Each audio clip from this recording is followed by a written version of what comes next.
Good evening. Thank you so much for coming. Before we launch into this week's topic, I want to say, like as an addendum to last week, I meant to share as an example, we talked about women's tefillah groups as an artificial, a new creation. It doesn't fulfill obligations of Kriyat Torah, it's not really a minyan, etc. An example of something very similar, which is a made-up ritual, which doesn't fulfill anyone's obligation but makes people feel good to participate, and which is luckily controversial, and which people what? Oh, no. No, made-up ritual, doesn't fulfill anyone's obligation, not the halachic way you're supposed to do the mitzvah, it's like a made-up way to do the mitzvah. You can't fulfill your obligation if you do it that way, but it becomes very popular in the last 20 years. And it's kind of, this time of year, is the big public Hanukkah menorah lighting, right? If you want to fulfill the obligation to light candles on Hanukkah, you have to do it in your home, right? If you go to someone else's house, you can't fulfill your obligation. Maybe you give them a little money. If you're going to spend the night at their home, you give them a little bit of money to help pay for their candles, and then you can participate in their mitzvah. If you're going home at the end of the night, you have to light candles at your own home. Public menorah lighting, not a thing, not a mitzvah, but it's, and was quite, for a time was quite controversial, opposed by many poskim. Now it's pretty commonplace, right? There is a mitzvah, there is a custom to light Hanukkah candles in shul for the tzibur, when there's a minyan, when there's between mincha and Mariv, after Mariv, we'll put up soon, on Hanukkah, but maybe this is an extension of that, perhaps, but it's an interesting example of something which, it's not, okay, just sort of, it's topical. What? It is big piercing of my day. Okay, but the mitzvah is from your house, right? I understand that it jives with the spirit of the holiday, but it's, And if you're staying like in a hotel room? So staying in a hotel room, you might be exempt from the mitzvah, or maybe you light where you are at the hotel if you can, right? I mean, that's interesting, it's a complicated question. No, some of them don't allow it. So maybe you can use electric lights, battery-powered tea lights could be good. Batteries are better than plugged in, because they... What? If you think you need an Aish, maybe you'll need an Nair. Nair doesn't have to be incandescent. LED can be a Nair. If it has to be Aish, then you need an incandescent. Like Havdalah, you need an incandescent light bulb. For Hanukkah candles, I think it's not quite as clear. Okay, let's all right. Where we left the story. In the 90s. Remember the 90s?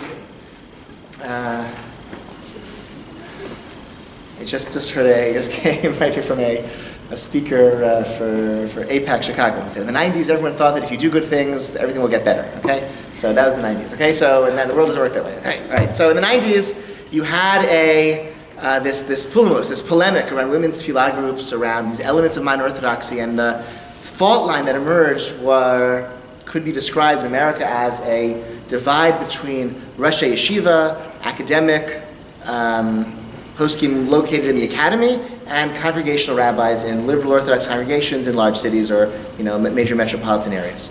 So you had women's tefillah groups were hosted by congregational rabbis at major synagogues in New York and elsewhere, Los Angeles and DC and elsewhere. They were opposed by the YU5, these five Rosh Yeshiva at YU, and I think most of the other Rosh Yeshiva at YU. Rav Soloveitchik dies in 1991. He, again, as we said last week, he didn't sign the letter condemning him in 1984. That was one of the last things he did. In the 80s, he was sort of fading from his involvement in communal affairs. He intervened after the Shabbat Shatila massacre in 1982. He made sure the Mizrahi voted in favor of the establishment of what became the Kahan Commission to investigate the massacre. That was 82. 84, he didn't sign the letter. I think that was one of the last sort of public acts that he did. But the fault line is still right. It's still kind of contained, right? Because the proponents, the advocates of women's tefillah groups were saying, well, Rav Soloveitchik actually said it was okay because he told Rabbi Riskin it was okay, and the opponents said, well, no, he didn't say it was okay. It was all about what did Rabbi Soloveitchik actually say, or what did Moshe Feinstein mean? Or Moshe Feinstein said, well, if it's motivated by feminist agitators, then it's terrible. But if it were sincere women who did it, there's nothing wrong with it. So what do you mean by that? Well, the women's tefillah group advocates said, we're sincere women. We're not renegades. We're sincere women. We're not feminist activists. So so the fault line was around universally acknowledged rabbinic leadership, and the implications of what they said. And the liberal side was housed, ensconced in Orthodox congregations, whereas the more conservative side was, let's say, rooted in the yeshiva. So that all kind of breaks apart in the 21st century.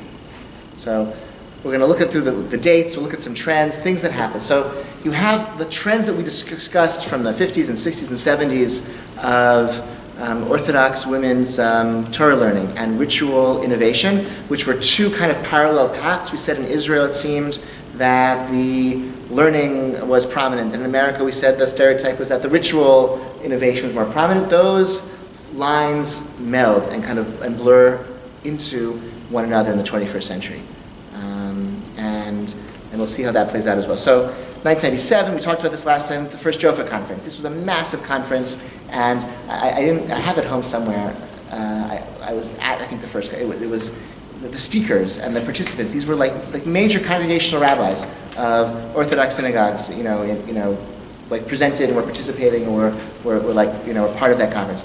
1987, Migdal Oz opens which is the Yeshivat Har Tzion opens a Beit Midrash for women in Migdal Oz.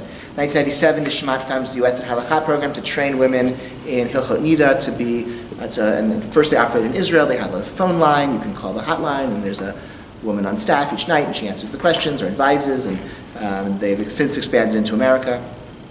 1997 as well, Julie Stern-Joseph and Shona Margolin Halleckman are hired as congregational interns by Lincoln Square Synagogue and the Hebrew Institute of Riverdale. So they work, I think they're mostly full-time, part-time jobs. They're working in pastoral, teaching, educational settings. These are the first women hired in a kind of para-clergy position in an Orthodox synagogue anywhere.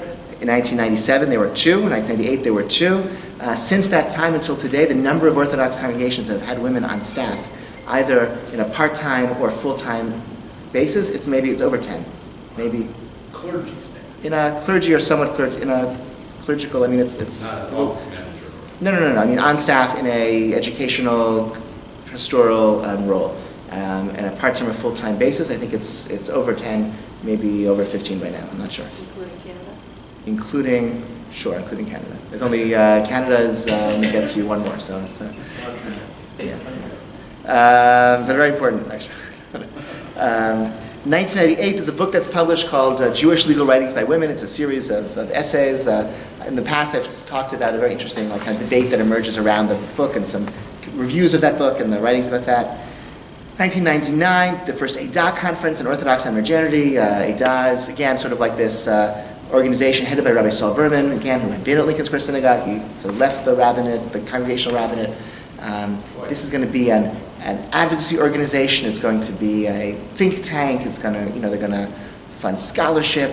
Going to those early ADA conferences, it was like, I was in college. It was thrilling. It was, I took their mission statement and I taped it up on the wall of my college dorm room because it was like this art, this is really long. I took it. You can find it on the internet if you want to read it. I don't know. It's very nice. I didn't think I had to put it in the packet tonight. It's a lovely articulation of modern Orthodox ideology. 1999, YCC Rabbinical School is founded. 18 years ago. I'm supposed to. Right? At the end, if you can stick around, they want. Okay, it's their 18th anniversary. They asked for something involving the video camera. So. After the class, I'll tell you about that. And then 2000, Joe Lieberman, right, is nominated vice president, and his traditional Jewish, vibe is like a positive thing. That's why he was selected, it seems, right? This was a way for the nominee, Al Gore, to differentiate himself from Bill Clinton and his sort of moral nest to I'm gonna go with an Orthodox Jew. That's how I'm gonna show that I'm different. That's how I'm gonna differentiate myself. That was a positive enhancement of the ticket. He had condemned. He'd been very harsh in his right. So what else? So this this is sort of maybe modern Orthodoxy is fighting back, right? We're having Jofa has these big conferences every 2 years. ADA has these big conferences every 2 years. Then YCC Rabbinical School is going to produce rabbis, the next generation of the rabbis who are going to be at those congregations that are open to women's tefillah and open to all of these things that are differentiated. Right? Again, these embattled congregations that are under attack by a more right-wing oriented Rashi Yeshiva-shiphood. And so YCC, we're going to have a new pool of congregational rabbis that will kind of replenish those ranks. That was the mission, that was the vision, that was Rabbi Weiss's kind of dream when he founded the yeshiva.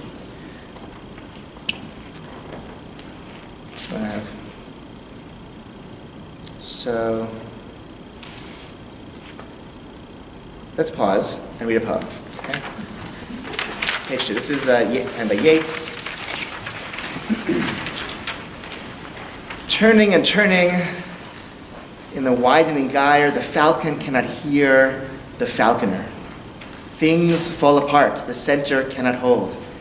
Mere anarchy is loosed upon the world, the blood-dimmed tide is loosed and everywhere. The ceremony of innocence is drowned, the best lack all conviction, while the worst are full of passionate intensity. So I'm not accusing anyone of being the worst or the best, I'm not claiming I'm the best, but it's a dynamic of, the falcon is like, can no longer, you send out the falcon and you call it back, but it's gone. It's like circling and circling and it's not coming back, right? The center cannot hold. Whatever that force that was keeping things together is just dissipated and then chaos ensues. And those who are most extreme are going to be the loudest voices. Again, there's a lot of bloody imagery here, so I don't want to be too grim, but that's like part of what's happening. Things are falling apart. The center doesn't hold. So, 2000, the New York Jewish Week published an expose of Rabbi Baruch Lanner. He had been a major figure in NCSY, and the Jewish Week exposed him as being a really horrific sexual predator, harasser, abuser of men and women, teenagers, adults, over a period of years, that his colleagues and supervisors, many of them knew some degree of this. And the response was either to shift him from job to job, to protect, our shul, we're not going to participate in the NCSY regional conferences because Rabbi Lanner's there. There were shuls that did that, right? Because we know there's something he's just not so there's some half knowledge or some degree of knowledge was widespread in the New York, New Jersey minor Orthodox, the NCSY orbit, and it took a newspaper really to really kind of shine the light on this, and this was a real maybe turning point in the community being aware that there was this abuse. But it's another thing that's come to the fore. There've been other rabbinic abuse scandals. This was I think the first really public one in the modern Orthodox community. And there had been an earlier echo, right? Because he had been up for a rabbinic job maybe 10 years earlier. And somebody who had all these terrible altercations with him wrote a letter. It's like, you're going to hire this guy as your rabbi. He did this to me, he did that to me, he said this, he said that. We all know this. We can't hire this guy as our rabbi. And they didn't hire him as their rabbi, but they continued another 10 years to work for NCSY with children and teens. And so it was an important moment in the community, but also I think it also all of these scandals kind of also are tarnishing the moral image, right? So if Joe Lieberman is selected, we're going to vote with an Orthodox Jew to bring some moral gravitas to our ticket, and then these types of scandals kind of erode that sense that our community is representing something better. I went to yeshiva from public high school in 1998, and a few weeks after I arrived at yeshiva, the head of the science and biology department in my high school was arrested for this basically having sex with a student, and there was this series of scandalous and criminal behavior going on, and my mother sent me the newspaper clippings.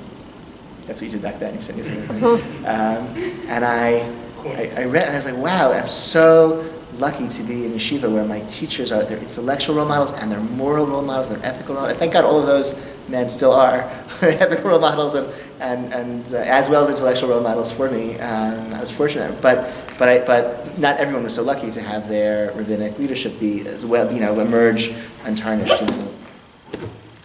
I just heard about Leonard Lope today, the latest. Yeah. People have their Mr. Rogers list of admired men who they can't be him, not them, right? So who's on your? That's crazy conversation. Hey, but 2001 Kilat Hadar is founded. This is a non-Orthodox gender egalitarian independent minyan that's founded in New York. Interestingly, it's not conservative either, right? If you call them conservative, they get very offended, and in some very significant ways it isn't. It doesn't feel like a conservative synagogue. It's much more participatory and lay-led. and they really made an effort to ground their halachic decisions in a process that felt more authentic and rigorous to the participants than what they had come to expect at that time from the conservative movement, is my sense. And it attracts a lot of Orthodox Jews, a lot of otherwise Orthodox Jews who wouldn't go to a conservative synagogue, wouldn't want to, wouldn't think to. I feel very comfortable bringing a Kilat Hadar, and it's part one of like a whole bunch of independent minyanim that spring up in those years, in let's say the first decade of the 21st century, all across the country, with various different. Some of them are more traditional, some are less traditional, some are quite Orthodox, but it's the denominational boundaries seem less important to a whole bunch of people who are, I guess, today in their 30s and 40s, but then were in their 20s. 2001, the movie Trembling Before God is released. Did anyone see that movie? Everyone? Yeah. I saw it in the theaters. And I haven't seen it. I saw it once. I saw it, and I haven't seen it since then. I wonder if it would be like passé, what I would think of it now. But it was like nobody had talked that there were gay Orthodox Jews. That was a thing that happened, that existed, that was in our community. Like it was, shined a light into something that just weren't aware. I mean, maybe some people were, but I don't know. It wasn't talked about. It wasn't written about. It's not in a compassionate way, not in a sensitive way. Not in an inclusive way. So that was also a really turning point in the community. But again, like the sort of more issues you add to your plate, more issues that people divide on, more issues to debate. So the things that, what is it that's keeping us together? There's this, things fall apart, the center doesn't hold. 2001, the OU pays rabbinic wives salaries to teach Torah and be sort of work alongside their husbands on campuses. Today there are 20-something campuses with a JLSE program. At a minimum, they solve the problem of the unpaid Rebbitzin, and at their best, these women are real leaders and scholars and influential people in the communities where they work. 2001, Mendel Shapiro, who's a rabbi but works as a lawyer, he wasn't a practicing rabbi. It wasn't his business wasn't as a rabbi. He wasn't a rabbi of a congregation or community. He wasn't teaching in any school. Publishes an article, Kirata Torah by Women in Halachic Analysis. And what he concludes is that since the Mishnah says that essentially women can receive aliyot l'Torah, can be one of the 7 people on Shabbat to receive an aliyah l'Torah, but it shouldn't be done. Because women and children, women and children can receive aliyot on Shabbat morning, but you should not call women or children because kavod tzibor, because it's a denigration to the honor of the congregation, of the community. And Mendel Shapiro argued, essentially, the community, either he said, it's no longer true, it's no longer an affront to the honor of a community to have a woman, receive an aliyah or read Torah, or maybe it might be, theoretically, but a community can decide to forgo that honor. We don't care. We fine. That's great. That's very nice. We don't care. And the theoretical basis for this has been written earlier, but he sort of argued it out in a long article with many footnotes. And then a minyan in Jerusalem sprung up that put into practice that principle, or that idea, called Shirah Chadashah, which still exists today, and then shortly thereafter, similar minyanim, partnership, called quote-unquote partnership minyanim, sprung up all across the United States. So what do they represent? I was at an Eidah or Jofa conference around that time, 2002, 2003, and there was a panel discussion to discuss partnership minyanim. Rabbi Daniel Sperber was on that panel, who advocates for them with a different rationale. And Rabbi Saul Berman was on the panel, who does not endorse them. And there's a third person, I don't remember who that was.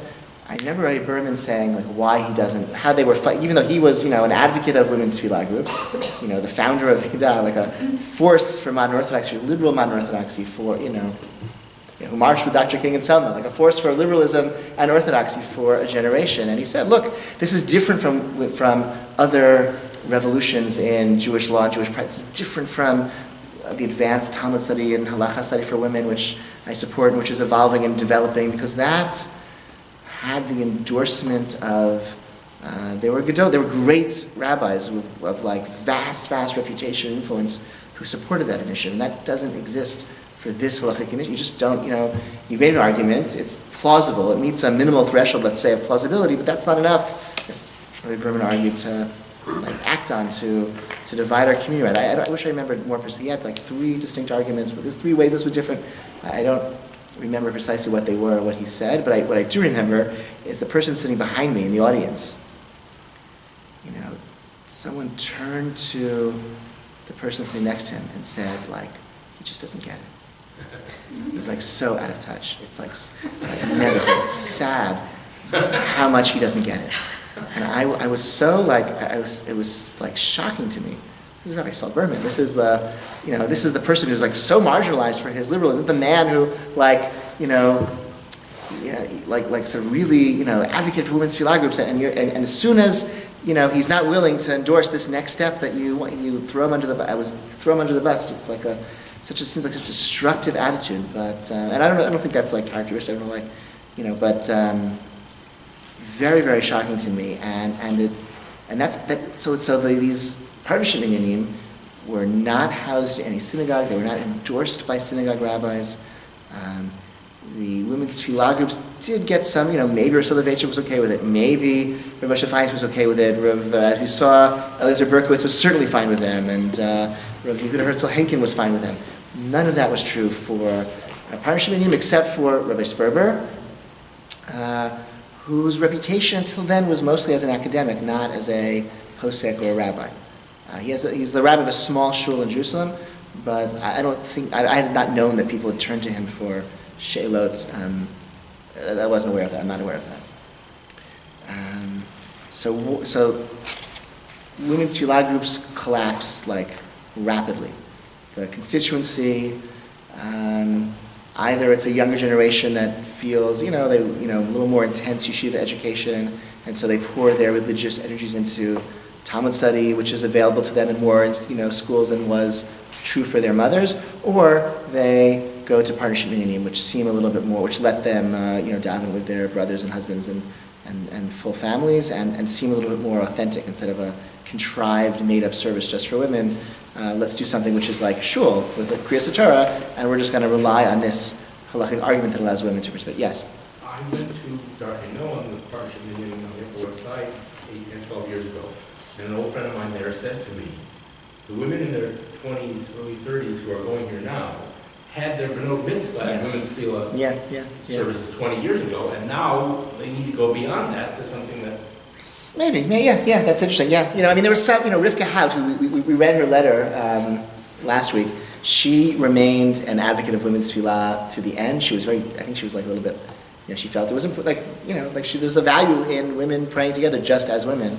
And I don't think she had any halachic arguments per se with partnership minyanim, but she felt that she was upset that they had kind of taken away all the energy from women's tefillah groups. Like I said, if you were in college in the 90s, and your college had an Orthodox community that active, there was a women's tefillah group on your college campus.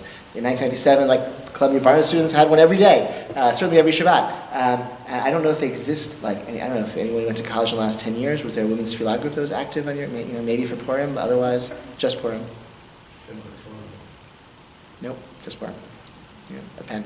Marilyn, and then Farina. Do I understand correctly that in a partnership minyan, you need 10 men and 10 women? I think some adopted that practice, which I actually think is awesome, because it's luckily not controversial at all, right? There's nothing wrong with having 10 women in shul, but it's like a great sociological experiment. Like, what would it mean if we had a community where we treated men's and women's prayer obligations equally, and we organized our family life and our communal life around that expectation? So I think it's a really neat sociological experiment with absolutely no halachic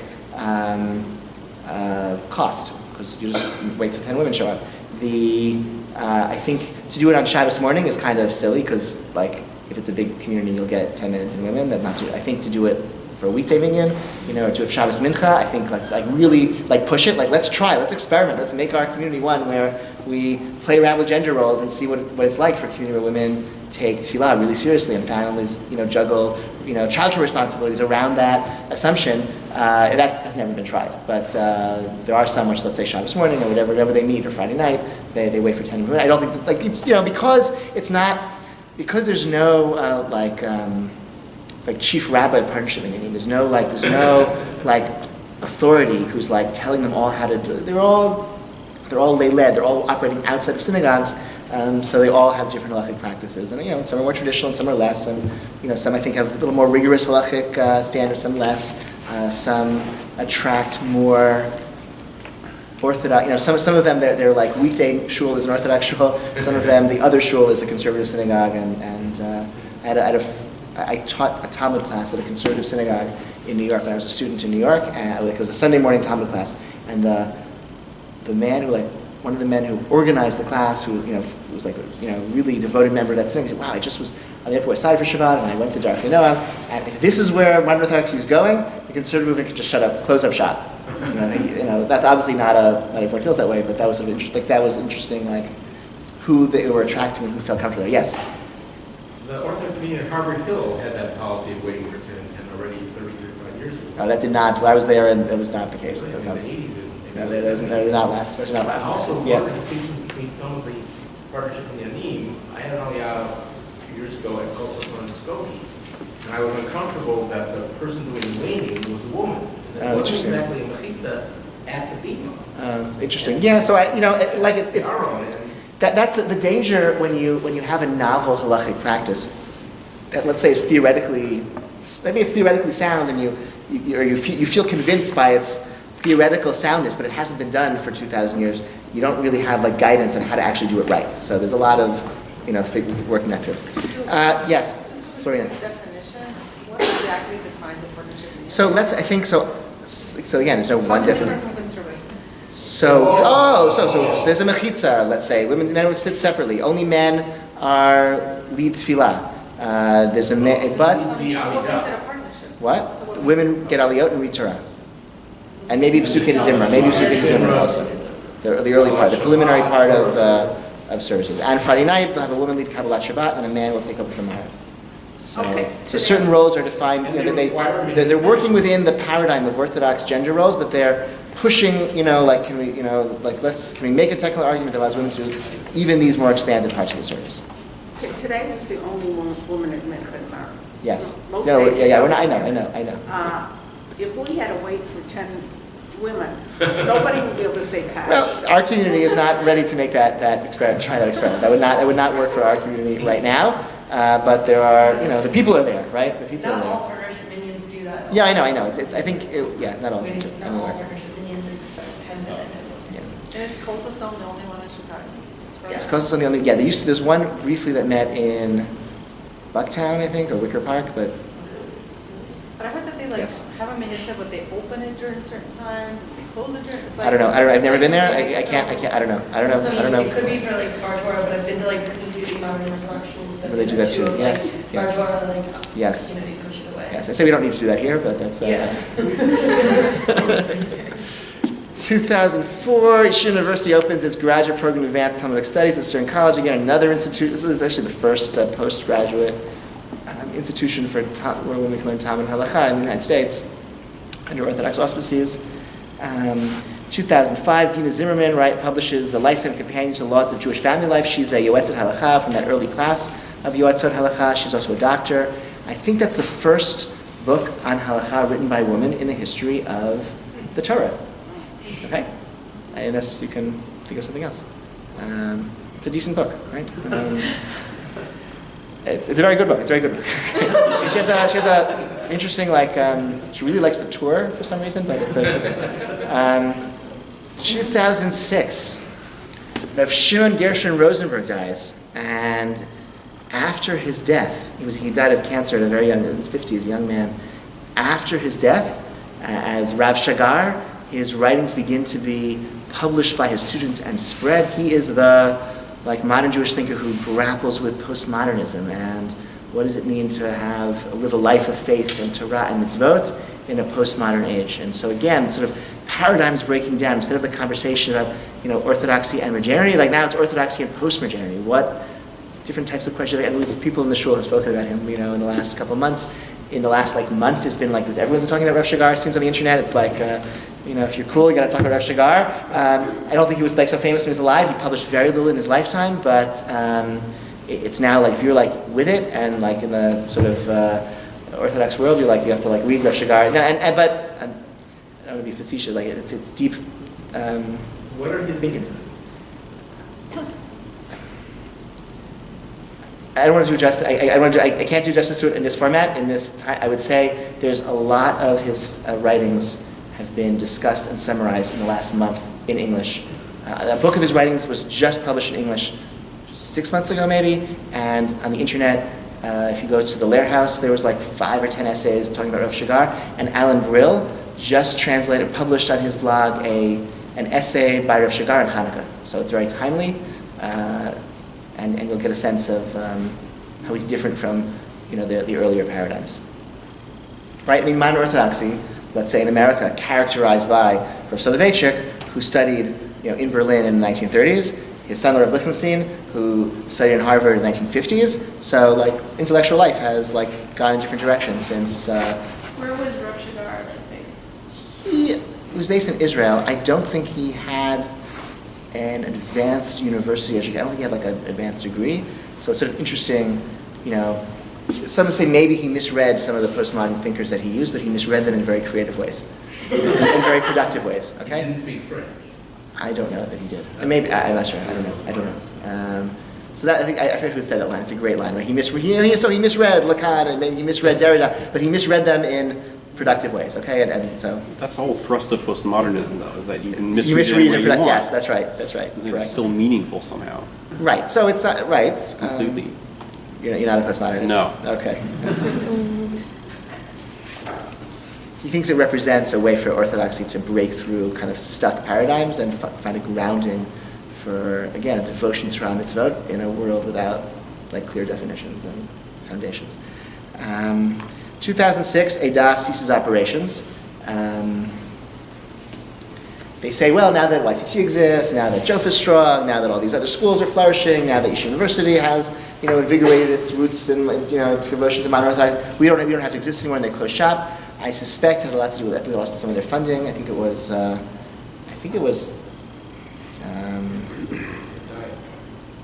No, I think it was Charlie Kushner when he went to prison. Okay, which we'll get to later. 2006, Mechon Hadar. This is built out of the minyan, and they they found a yeshiva. They don't ordain rabbis, but it's again traditional learning. They have you can go. I think you only learn it for 1 or 2 years, so it's not high level, but it's kind of a rigorous chavruta time, seder time. Like Beit Midrash environment in a way that really had not existed outside of Orthodox institutions until then. 2006 also, the RCA decides to centralize their conversion program. Right? There was chaos and people converted Jews and left and right. So, and the Israeli rabbinate is telling us that American Orthodoxy need to get its house in order. So they comply and they centralize convert. They develop national standards for the conversion candidates. They have 2 big, Rav Schechter and Rav Willig in University, 2 major posts. They're going to endorse those standards, and they're going to set up a network of regional conversion courts all across North America. So instead of the local rabbi kind of being the driver in converting members of his congregation, the local rabbi becomes a sponsoring rabbi and sort of passes on his converts to the regional court. The regional court then meets with a candidate and eventually approves or not of their candidacy. And the advantage is, everything is identical, everything is, you can't have a rich congregant, putting pressure on the rabbi to convert his daughter-in-law, right? It's the rabbi's, look, I don't do it, it's all that, it's kind of, that's nice. There's not going to have the same type of corrupt, maybe you can kind of get rid of some of those corrupt rabbis who would do, $10,000, I'll sell you my curriculum and then I'll convert you, that kind of business. Maybe this can put a stop to that. But the risk is that, again, what about, a couple that deserves a little bit more of a little more TLC in the process. Maybe you meet them halfway. You meet them. You take a little bit of justifiable leniency. Thank you, given the circumstances of the case, that maybe the rabbi in the community can see and recognize. And if you have national standards developed in New York, like how can they? The standards say you have to commit. If you convert, you have to commit to sending your children, future children, current children, to 12 years of Orthodox day school education. So what if you don't have an Orthodox high school where you live? What if your children are special needs and can't be accommodated in Orthodox? What if you can't afford it and you're going to commit to getting a financial aid package, from the school? I can't commit to that, right? For example, right? So how much flexibility exists in the, I don't know how much flexibility exists for situations like that and many others. And so that same year, the International Rabbinic Fellowship is established. A group of more, again, liberal, modern Orthodox rabbis who don't like this move on the part of the RCA. They think that centralization is bad. It gives lots of power in the hands of these gatekeepers, and it sort of takes away the autonomy of the local rabbi to do what's best for his community. He's on the ground. The International Rabbinic Fellowship also admits as members rabbis ordained by YCT who had been blacklisted from the RCA. So sort of these two issues could have coalesced around the same. 2006 also is when YCT withdraws its application for RCA accreditation from the SNICHA Standards Committee at the RCA. The process had been dragging on, had been going forward, had been kind of progressing, and then 2006 they realized they're going to be rejected or that nothing's going to happen, more obstacles, and YCT pulls out. So the International Rabbinical Fellowship allows YCT alumni to have an Orthodox rabbinic organization, which also allows them to join their non-Orthodox, right? You can't join the Chicago Board of Rabbis, right, unless you're, maybe you can, maybe you can't, but it's not always easy to join your local interdenominational rabbinic board if your own denomination doesn't endorse you as a rabbi. So even if you're, so it's like helpful, if you're, so. Also 2016 in Nyman, she's hired as Rosh Kehillah at KOE, which is a more traditional independent minyan in New York. 2007, you ever heard of it? What is that? I was flourishing when I was, and then it disappeared. I think the partnership minyanim and between Hadar and Darchei Noam, the egalitarian and the partnership minyan, they just eliminated. What? Doesn't exist anymore. It was founded by. It was really interesting. It was when Eliezer Finkelman at JTS was sick, a minyan formed in his house, and Kilat Orach Eliezer, the guest of Eliezer, right? So that minyan became this really it was the first really of these independent minyanim. Rabbi David Weiss Halivni served as the rabbi there for many years in a kind of unofficial capacity. So it was a lot of JTS students, modern Orthodox types from the West Side, a lot of singles. So it was Columbia students. It was really, there were people who were female rabbinical students at JTS would go to this essentially Orthodox minyan on Shabbat morning because it was really nice davening. They liked Rabbi Halivni, very lay-led, participatory. 100 people there Shabbos morning, 150 people there Shabbos morning. I was there a lot in college. They met in a youth hostel on 103rd Street in Amsterdam, in this big open space there. And later in a row. Right.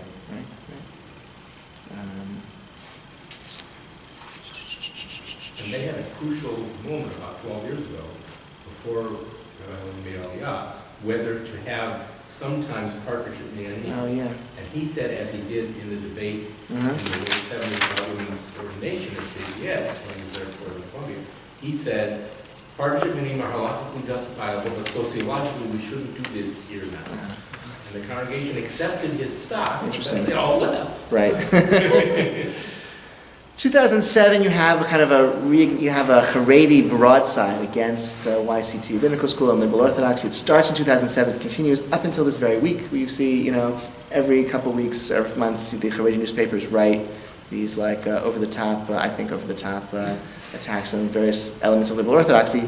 This is you can find it online. This is just excerpts, but I'm just going to read it. I guess it's part that's, I don't know, like it's page 3.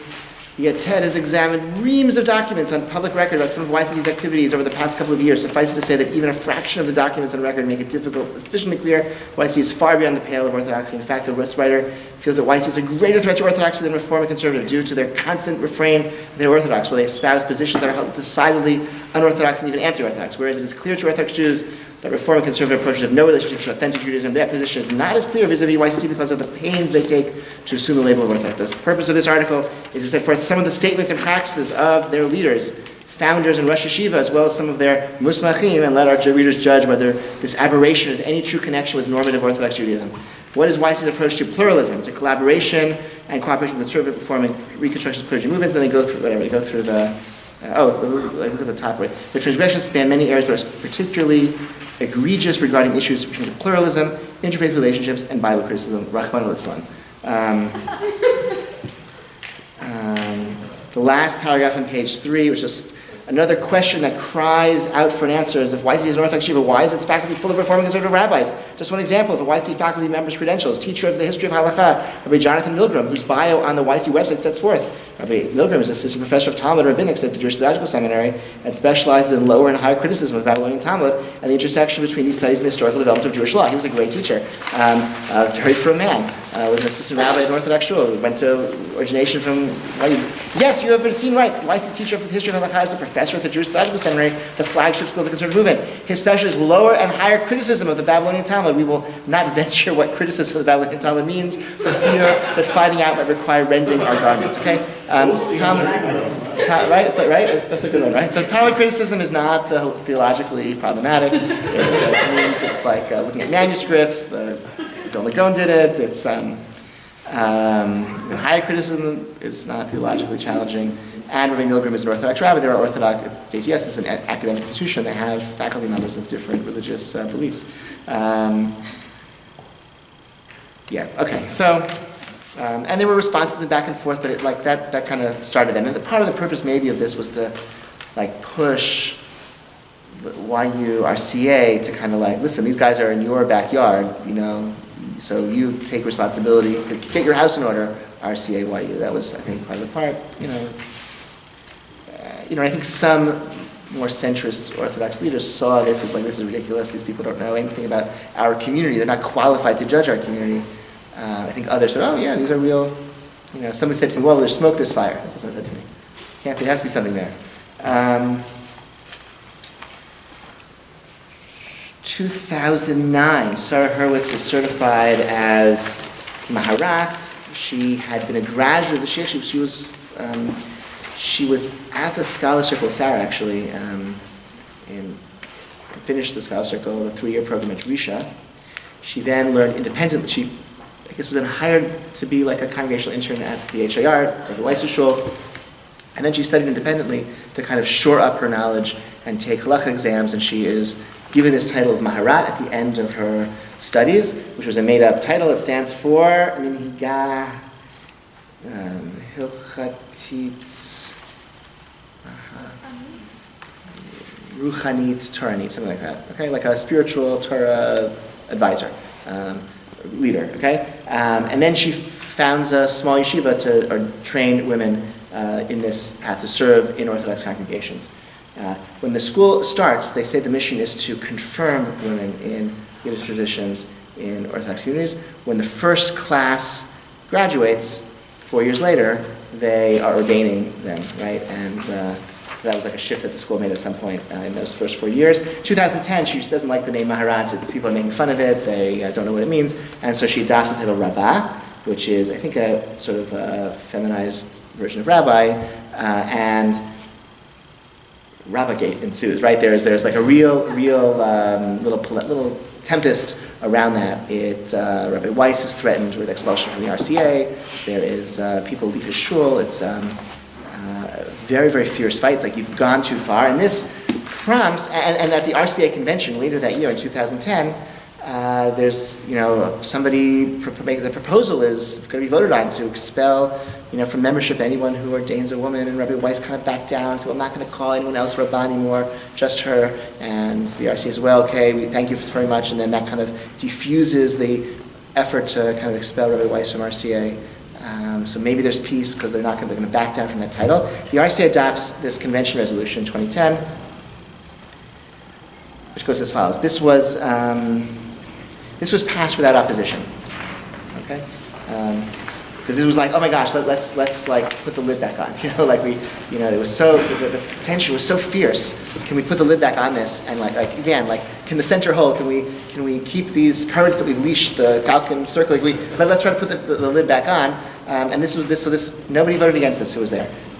The flowering of Torah study and teaching by God-fearing Orthodox women in recent decades stands as a significant achievement. The Rabbinical Council of America is gratified that our members have played a prominent role in facilitating these accomplishments. We members of the Rabbinical Council of America see as our sacred and joyful duty the practice and transmission of Judaism in all of its extraordinary multifaceted depth and richness, halakha, hashkafa, tradition, and historical memory. In light of the opportunity, I don't know what that means, created by advanced women's learning, the Rabbinical Council of America encourages a diversity of halakhically and communally appropriate professional opportunities for learned, committed women in the service of our collective mission to preserve and transmit our heritage. Due to our aforesaid commitment to sacred continuity, however, we cannot accept either the ordination of women or the recognition of women as members of the Orthodox rabbinate, regardless of the title. Young Orthodox women are now being reared, educated, and inspired by mothers, teachers, and mentors who are themselves beneficiaries of advanced women's Torah education. As members of the new generation rise to a position of influence and stature, we pray that they will contribute, blah, blah, blah. Okay. So paragraph 3 is really the important one. Okay? They're sort of saying there are halakhically, appropriate roles, but they can't be ordained as rabbis regardless of the title used. And I think different people thought different things of what that statement meant. I think some people felt, well, the title is very inflammatory for reasons of tradition and history, or the community is not ready for that title. And others felt, no, the role itself as somehow crosses red lines. And I don't want to get too much into the details of that. We've spoken about it on other occasions, but this is kind of see it's trying to be clear, but it's a little bit vague, right? I mean, that's postmodernism. Every text is subject to interpretation. No text is self-evident in what it means, even when they try. Look, I was there. I voted for this resolution because I thought it would preserve consensus. I thought it would be a way for our community to move forward and avoid tearing ourselves apart over these kind of symbolic things like title ordination. It did not resolve anything. It did not prevent things, and historians will debate the causes of that, but that was that moment. Later that year, the IRF had a conference. I voted for this resolution as well, and this one was tried to be much more. I'm not going to read all inside. Much more affirming of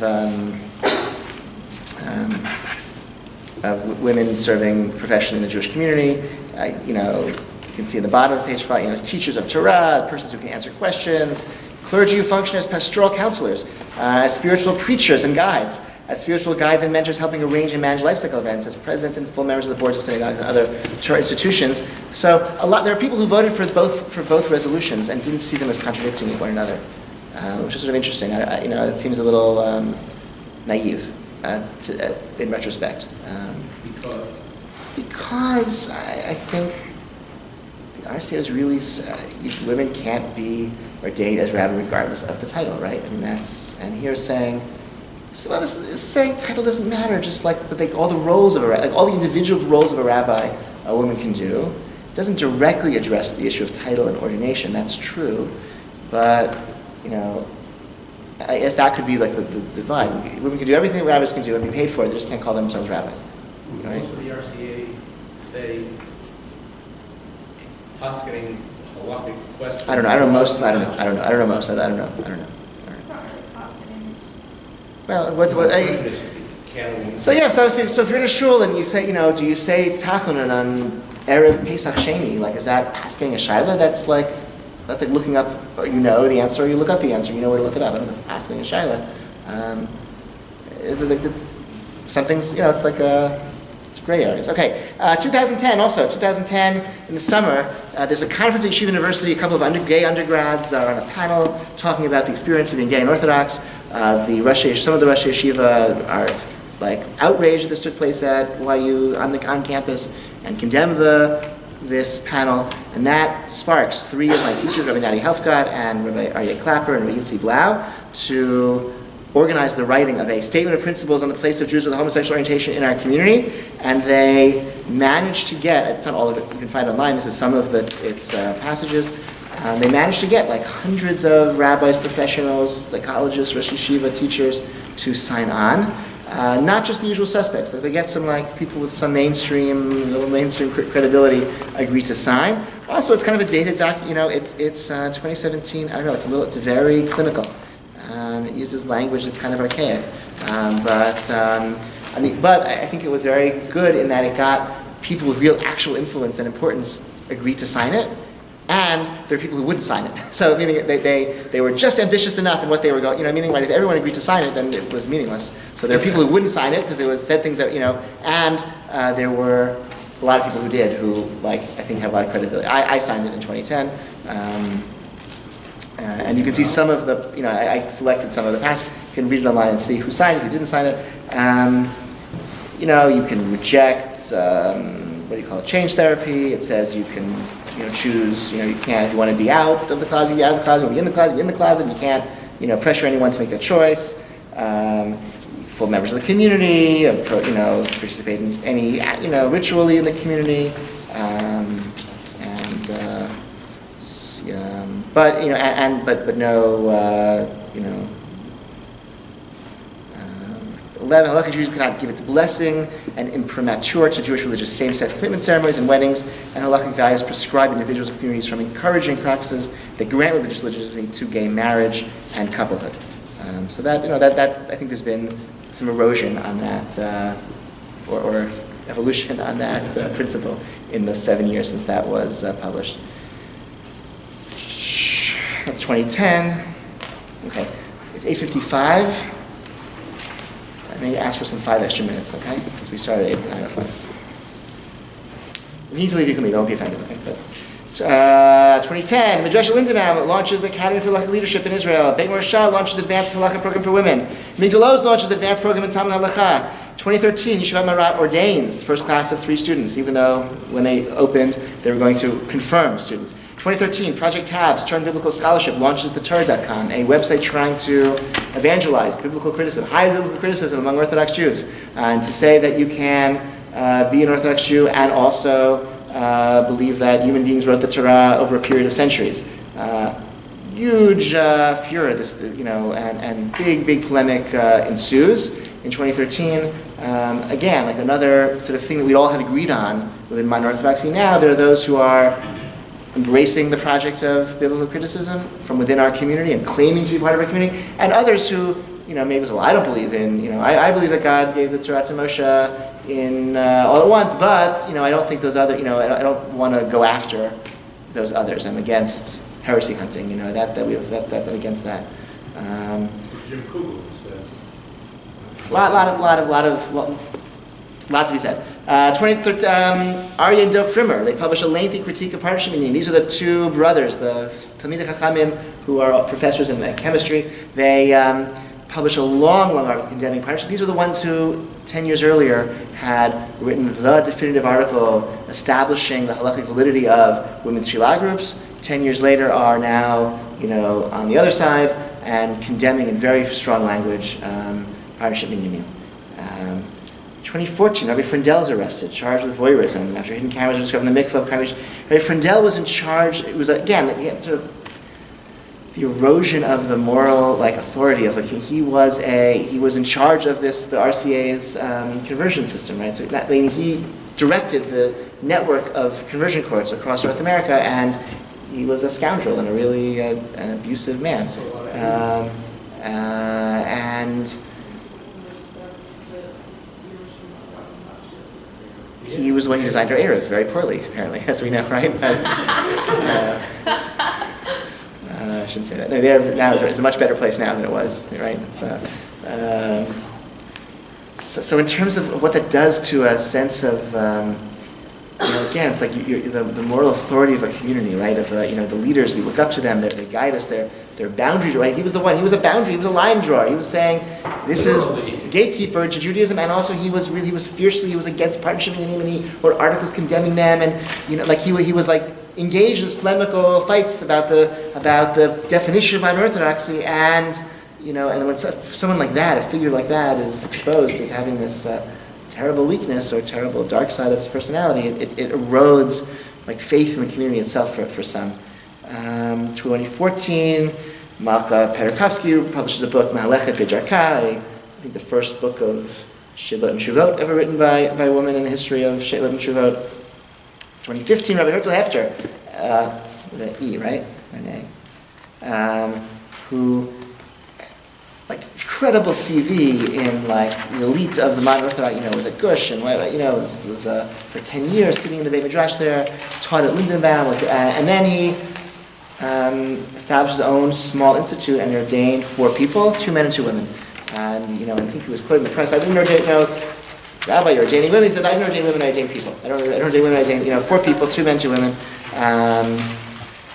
All living within the Orthodox community. 2015, Jenny Rosenfeld, Dr. Jenny Rosenfeld is appointed. She's hired by the Efrat Religious Council to serve as a spiritual advisor there. 2016, Rabbi Landis, who was at Pardes for many years, who was a congregational rabbi in Los Angeles before that. He grew up in Chicago, actually, on the south side. He ordains 21 men and women in a Jerusalem ceremony. These are people who are all observant, but some of them are not conventionally Orthodox in their practices. Some pray in egalitarian minyanim and are committed to that. And our own Norm Levitz's granddaughter was among his ordinees. I have friends who were, probably many of us have friends who were among that group. So it's how could you ordain people who practice so differently, who aren't so clearly defined by our denominational labels, but it's a sign that these denominational boundaries are kind of failing to guide sort of meaningful distinctions among some people at the periphery of the community. 2016. This is the last, 5 minutes? This is, I think, when we look back, I think, and I'm going to say 2016, 2017, and what follows is going to be a really also important turning point in the history of religion in the United States. I think the Orthodox community is going to be the same.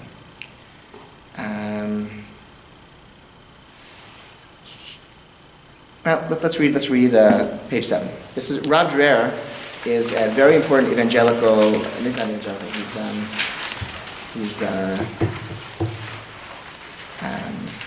I think he's Greek Orthodox. He's an important Christian thinker, conservative Christian thinker. He's very famous for a book he wrote called The Benedict Option, which he says American culture is hopelessly corrupt and secular, and our only hope as faithful Christians is to withdraw from American culture and American society into our own tight-knit communities, just like Orthodox Jews do, and that's the only way we can survive spiritually in America. This book is very popular. I think it's published 2015, 2016.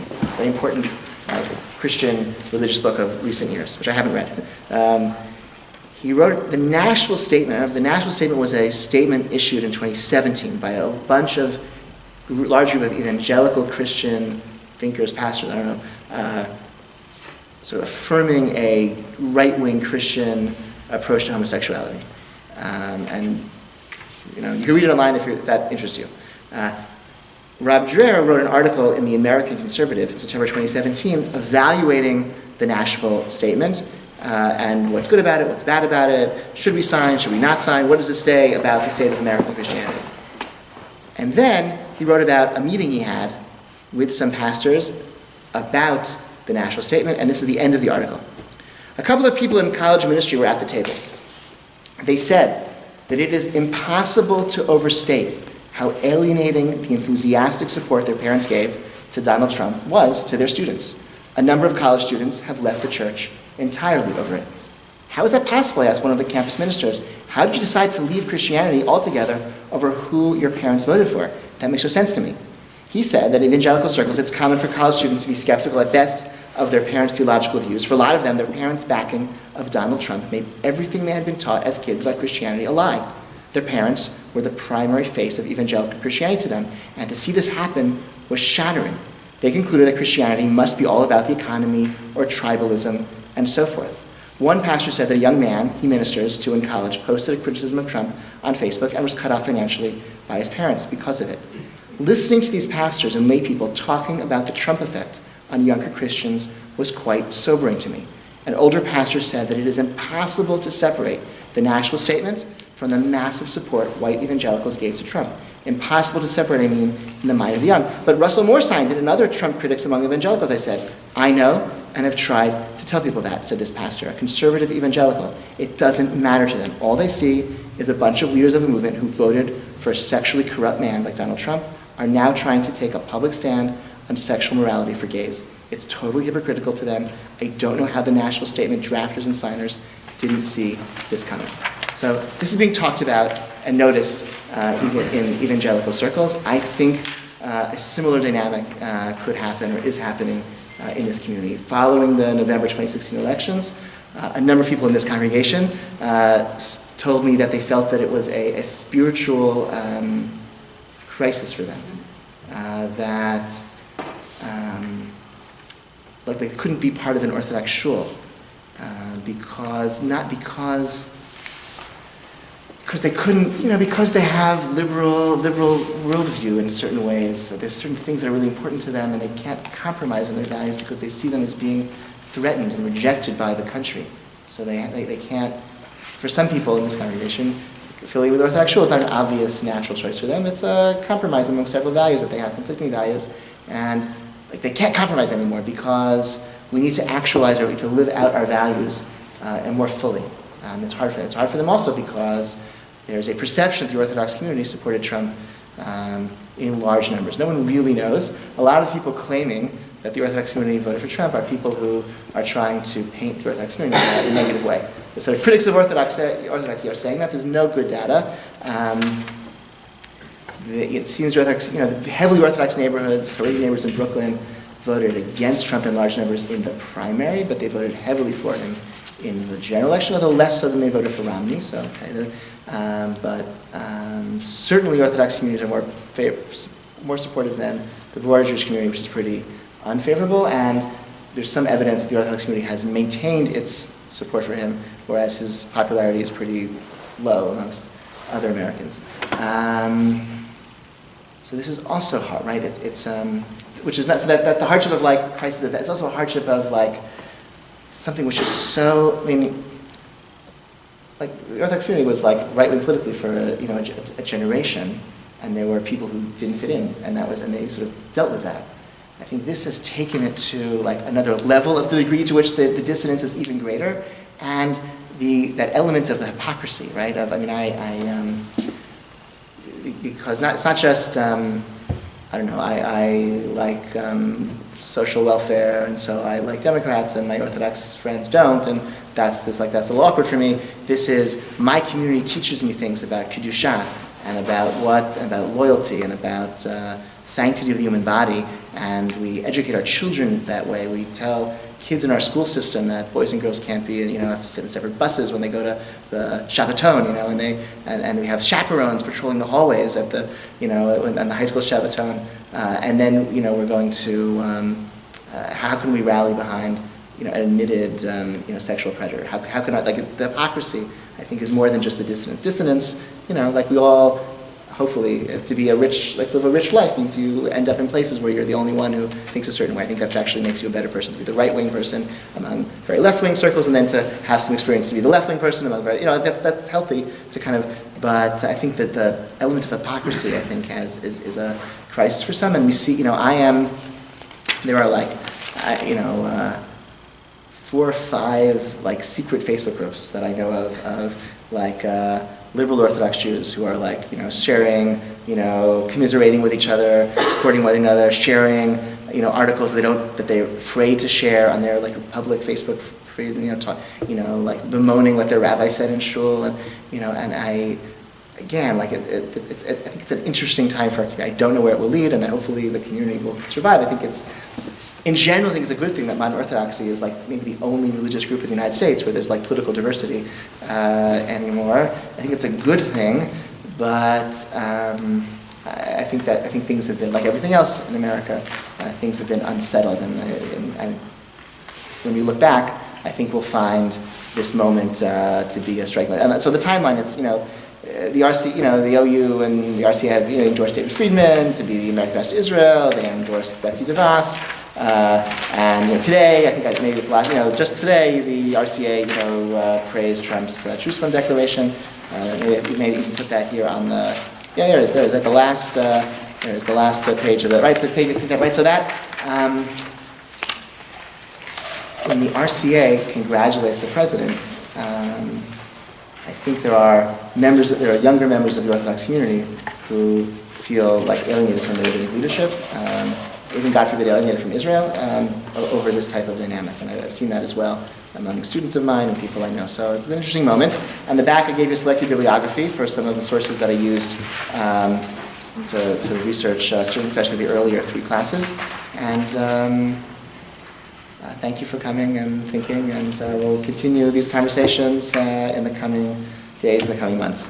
Thank you so much.